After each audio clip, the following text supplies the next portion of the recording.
Hey guys, Brad Goodman with Goodman Metal Products. Today we're going to be talking about edge quality and post-processing. So some of you know I was a plasma customer, ran plasmas in my shop for almost 7 years. This last year we decided to upgrade to the laser, and one of the big reasons we upgraded to laser was all the post-processing that we wouldn't have to do with laser cut versus plasma cuts. So what I'm going to do today, I've got 3 different materials here on the machine. I've got a piece of brass, a piece of aluminum, and a piece of steel. We're going to be looking at edge quality and what it would take to clean these parts and have them ready for production. So let's cut some parts.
Okay, so we have our 3 parts off the table, and as you can see, the quality is absolutely amazing.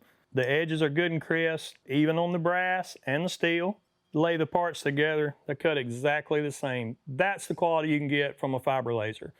If you're on the fence about whether you want a plasma or a fiber laser, check out this video and look at the parts and decide for yourself. If you have any other questions, please contact ShopSabre, and thanks for watching.